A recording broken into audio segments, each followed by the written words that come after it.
تقاته إلا مسلمون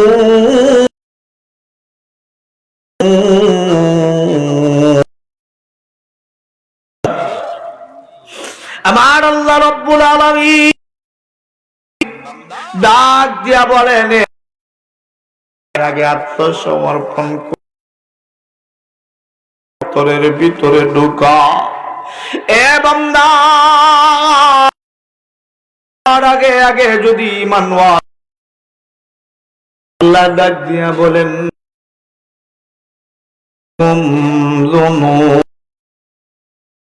আল্লাহ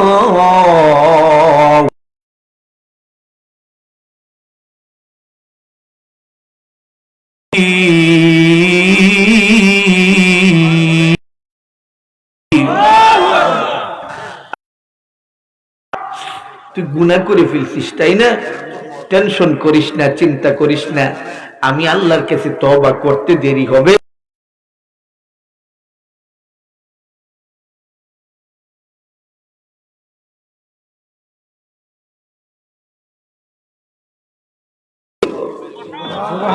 আরো জোরে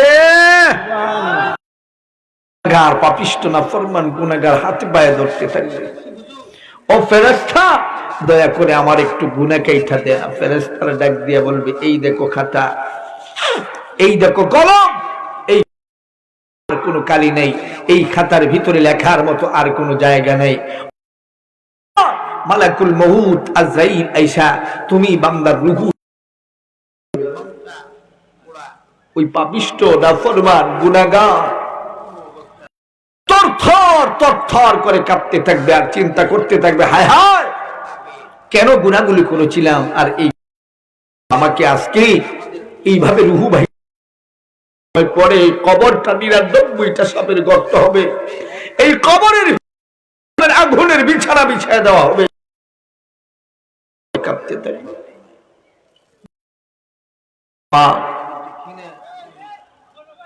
ওই মালাইকা ফেরেশতাগুলো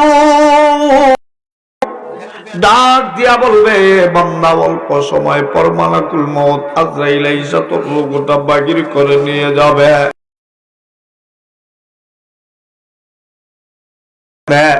মালাকুল মউত আজরাইল কেমন করে হাজির হবে? আজরাইল বন্ধু কত বড় আল্লাহর পয়গম্বর নবীজি বলে ৭ সমুদ্র ১৩ নদীর পানীয় গুলি যদি মালাকুল মউত আজরাইল তার মাথার মধ্যে ঢেলে দেওয়া হয়, সম্পূর্ণ পানীয় মালাকুল মউত আজরাইল তার মাথার চুল খেয়ে নিবে, এক ফোঁটা পানীয় বন্ধু জমিনের মধ্যে পড়বে না। আজরাইল ওই পাপিষ্ট নাফরমান গুনাহগারের সামনে এ বন্ধু কেমন করে হাজির হবে? আমার তাও বলে গিয়েছে আল্লাহ পয়গম্বর হাজির হবে। আল্লাহর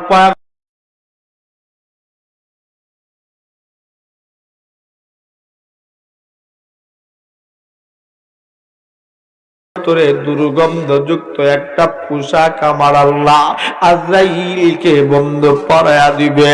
এই পোশাকটার ভিতরে এত দুর্গন্ধ হবে, এত দুর্গন্ধ হবে।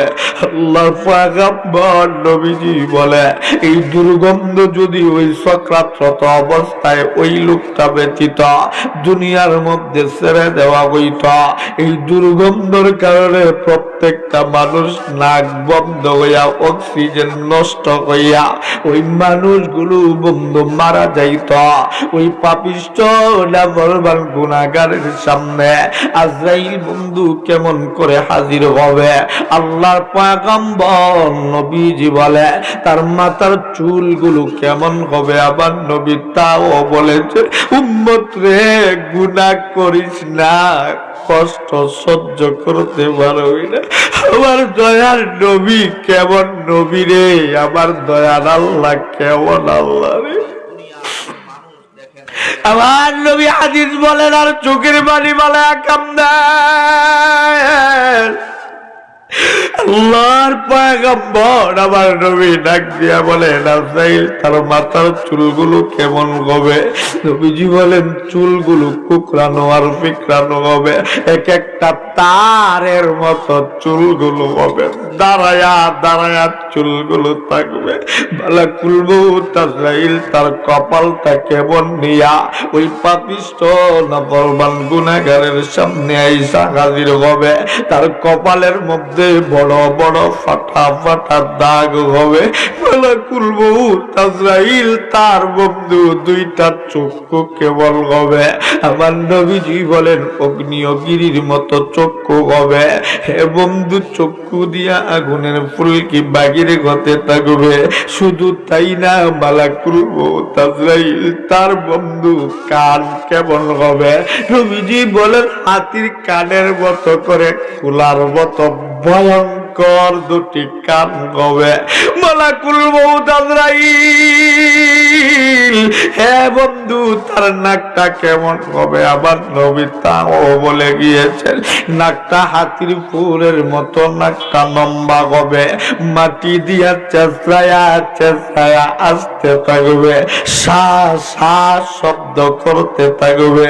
মালাকুল মউত আজরাইল তার দাঁতগুলো কেমন হবে? বুখারী শরীফের হাদিস, আল্লাহর পয়গম্বর নবীজি বলে, দাঁতগুলো মহিষের সিংহের মতো আঁকা বাঁকা চোক্কা চোক্কা দাঁতগুলো হবে। মালাকুল মউত আজরাইল তার দাঁতগুলো হাতির দাঁতের মতো দাঁতগুলো বাগিরে গয়া থাকবে। মালাকুল মউত আজরাইল তার হাতের নখগুলো পায়ের নখগুলো বন্ধু কেমন হবে? হাতের নখগুলো পায়ের নখগুলো বন্ধু ইস্পাতের চাইতে দাঁড়ালো হবে। মালাকুল মউত আজরাইল, হে বন্ধু, ডান হাতের মধ্যে থাকবে বিষাক্ত বড় কাঁটাযুক্ত একটা তলোয়ার, বাম হাতের মধ্যে থাকবে একটা সলার বস্তা অথবা দুর্গন্ধযুক্ত একটা রুমাল। আজরাইল বন্ধু একাই হাজির হবে না। আল্লাহর পয়গম্বর আমার নবী ডাক দিয়া বলে, লক্ষ লক্ষ কোটি কোটি ফেরেশতারা বিষাক্ত কাঁটাযুক্ত তলোয়ার লইয়া ওই পাপিষ্ঠ নাফরমান গুনাহগারের সামনে আইসা হাজির হবে। আল্লাহর পয়গম্বর আমার নবী ডাক দিয়া কয়, উম্মত রে, ওই কাঁটাযুক্ত তলোয়ারটা কত বিষাক্ত জানোনি? জানোনি? নবীজি বলেন, পৃথিবীর কোন বড় সবচাইতে বড় বৃক্ষের গায়ে যদি একটা তলোয়ার দিয়া আঘাত করা হয়, নবীজি বলেন মুহূর্তের ভিতরে প্রত্যেকটা গাছের পাতা গুলো জইরা মাটিতে পইরা যাবে। এত বিষাক্ত কাঁটাযুক্ত তলোয়ার লইয়া ওই পাপিষ্ঠ নাফরমান গুনাহগারের সামনে আইসা সা সা শব্দ কইরা লক্ষ লক্ষ ফেরেশতা লইয়া হাজির হইয়া আইসা ডাক দিয়া বলবে, আখরিজু আনফুসাকুম আইরুহাকুম। এ পাপিষ্ঠ নাফরমান গুনাহগার, বান্দা তোর রুগুটারে রাখছিস তাড়াতাড়ি বাহির কইরা দে। বান্দার রুগু তো ভালো কইরা জানে, অল্প সময় পর বান্দার রুগুটা বাহির করলে বান্দার খবরটা হবে ৯৯টা সাপের গর্ত। বান্দার রুগু তো ভালো কইরা জানে, অল্প সময় পরে তার দেহটা কবরে রাখলে এই কবরে জাহান্নামের আগুনে আর বিছানা বিছা দিবে। আল্লাহ নবীজি বলেন, বান্দার রুগুটা দেহের ভিতরে দৌড়া দৌড়ে শুরু করে দিবে। আল্লাহ ডাক দিয়ে বলেন, মালাইকাতু বাসিতু আইদিয়াহুমা। আল্লাহ নবী রে, আয়াতটুকু পরে আমার নবী চোখের পানি ফালা কান্দে। আল্লাহ নবী গো, আপনি এমন করে চোখের পানি ফালা কাঁদেন কেন? আল্লাহ নবী ডাক দিয়া কয়, সাহাবীরা শুনলে সহ্য করতে পারবি না। আল্লাহ নবীজি বলেন, আইয়া জুরিবু হুমা। আজরাইল যখন রুগুর দৌড়া দৌড়ি দেখে, ডান হাতটারে বাড়াইয়া আজরাইল ওই পাপিষ্ঠ নাফরমান গুনাহগারের বাম গালের মধ্যে এত জোরে একটা থাপ্পড় বসা দেয়।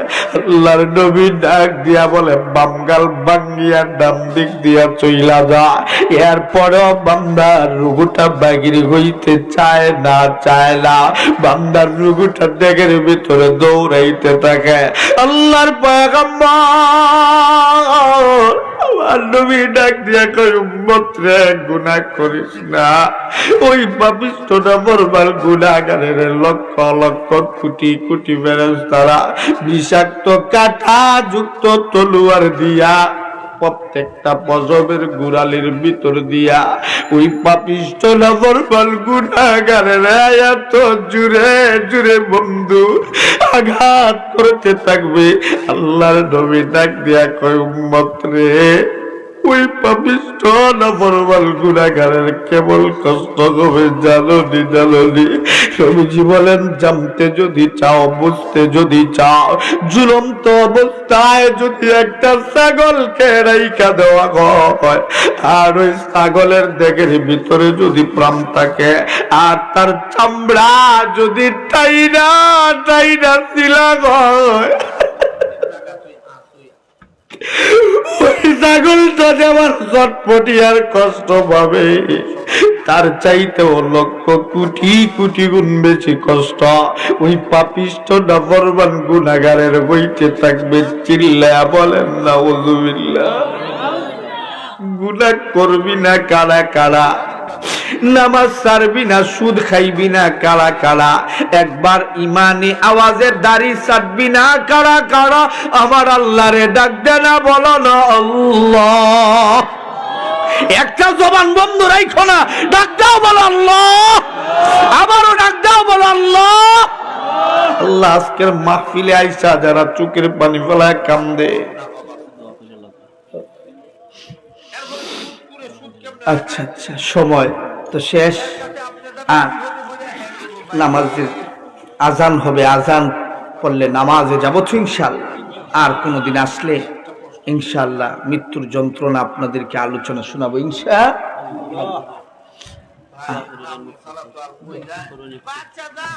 আলহামদুলিল্লাহ। রব্বানা আতিনা ফিদ দুনিয়া হাসানাতাও ওয়া ফিল আখিরাতি হাসানাতাও ওয়া কিনা আযাবান নার। আয় আল্লাহ, আমাদের জিন্দেগির গুনাহ মাফ করে দাও। আল্লাহ, মৃত্যুর যন্ত্রণা নিয়ে কথা বলতেছিলাম, ওলামায়ে কেরাম চোখের পানি ফেলায় কাঁদছে। আল্লাহ, মুরব্বিয়ানে কেরাম চোখের পানি ফেলায় কাঁদছে। আল্লাহ, চোখের পানিকে কবুল ও মঞ্জুর করে নাও। আল্লাহ, আমাদেরকে মাফ করে দাও। আল্লাহ, আমাদেরকে জাহান্নামের লাকড়ি বানাইও না আল্লাহ। আয় আল্লাহ, এলাকার ভিতরে রহমত আর বরকত দিয়ে ভরপুর করে দাও। আল্লাহ, ইসলামী সমাজ কল্যাণ সংস্থার যুবক ভাইরা, মুরব্বিয়ানে কেরাম, আল্লাহ সকলকে আল্লাহ কবুল করে নাও। আল্লাহ, যারা দুনিয়ার থেকে বিদায় হয়ে গেছে, আল্লাহ প্রত্যেকের কবরকে জান্নাতের বাগান বানাও। আল্লাহ, ইমাম সাহেব হুজুর সহ মাহফিলের সভাপতি, সহ সভাপতি, সেক্রেটারি, কেশিয়া, সকল সদস্যবৃন্দ, এলাকার সকল ভাইকে, আয় আল্লাহ সকল নারীদেরকে, আয় আল্লাহ আপনার খাস বান্দার বান্দি হিসেবে কবুল ও মঞ্জুর করে নাও। আল্লাহ, আমাদেরকে ঈমানওয়ালা জিন্দেগি নসিব করে দাও। সুবহানা রাব্বিকা রাব্বিল ইজ্জাতি আম্মা ইয়াসিফুন ওয়া সালামুন আলাল মুরসালিন ওয়াল হামদুলিল্লাহি রাব্বিল আলামিন। আমিন বিরহমাতিকা ইয়া আরহাম।